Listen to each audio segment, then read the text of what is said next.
The cries came first, sharp, desperate, echoing through the wet pines. Two bear cubs huddled beside a fallen trunk, fur matted with rain.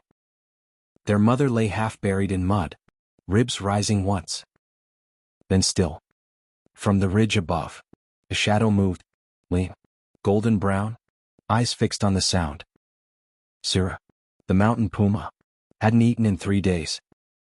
She'd been tracking a wounded deer when she heard them, the helpless wails cutting through the silence like pain she remembered.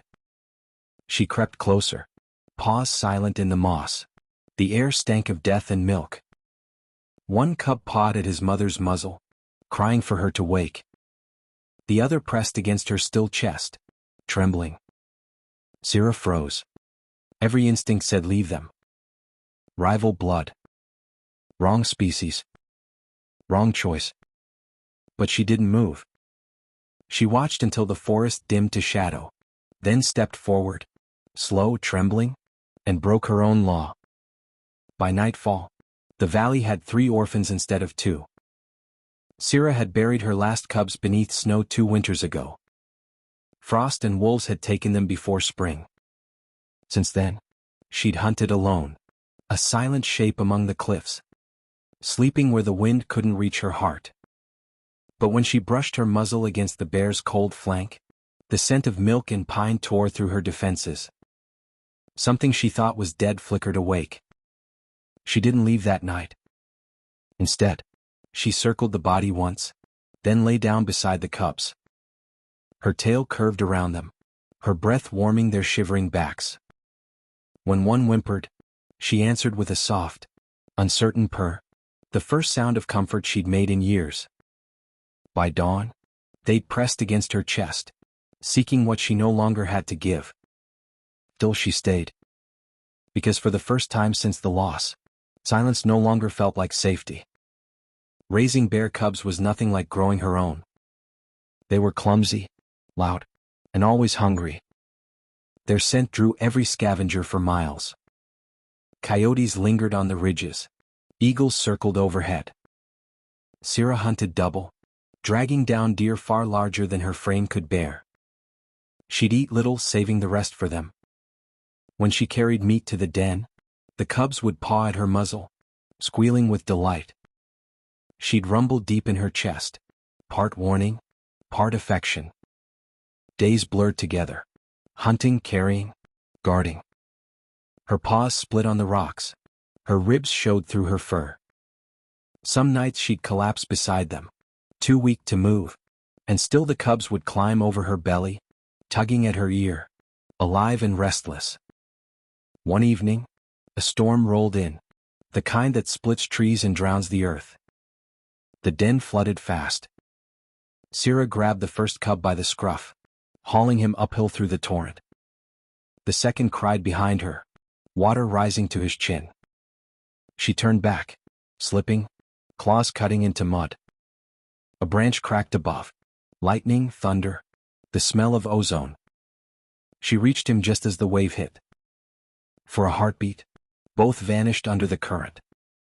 When they surfaced, she pressed him against her neck, dragging them to higher ground. The cub coughed, sputtered, then let out a wail. She licked his head, trembling with exhaustion. By dawn, the storm had passed. The cub slept curled against her chest, safe again. But as she looked out over the valley, trees broken, dens washed away, she knew their safety wouldn't last. The forest would soon remember its order. The strong reclaiming the weak. The scent of milk drew the hunters. Already, the wind carried the musk of male bears drifting down from higher ground, hungry and territorial. Sira stood at the mouth of the den, watching the mist rise from the broken earth, her pulse steadying. Every instinct told her to run. But behind her, 2 cubs dreamed softly, their tiny claws tangled in her fur. She lowered herself beside them again, eyes open, listening to the forest breathe. If danger came, it would find her waiting. Summer came. The cubs no longer fit beneath her belly when they slept.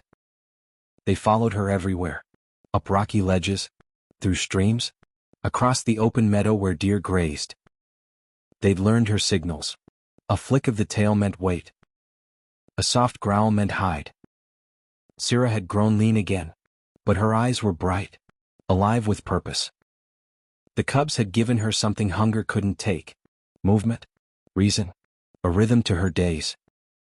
But one evening, while hunting near the river, the younger cub, the bold one, wandered too close to a carcass. A black bear male rose from behind it, massive and silent, fur matted with flies and blood. Sira's heart seized. The male lunged. She didn't think. She launched forward, striking low, jaws clamping onto his leg.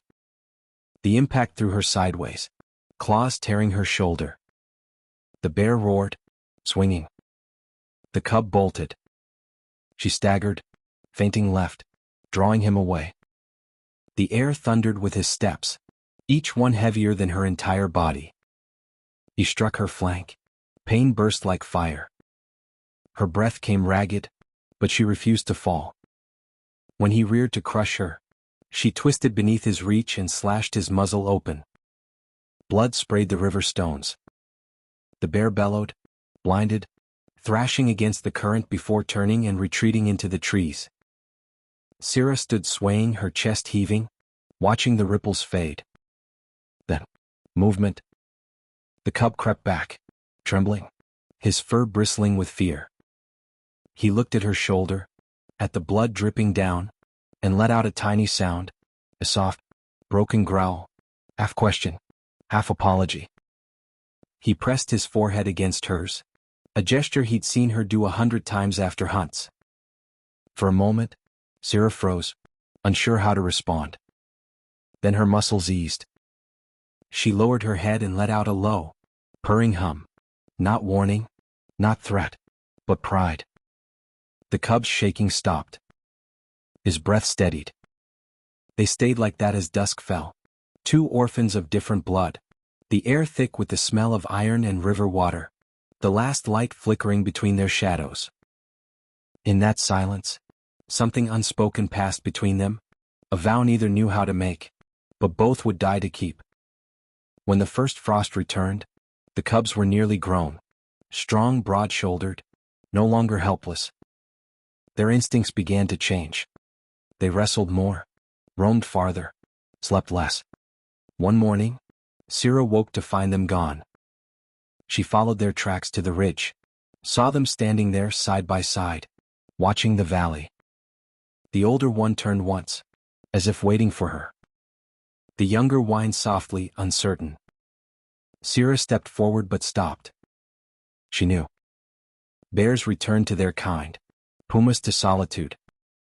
What she'd given them wasn't meant to last. It was mercy borrowed from time.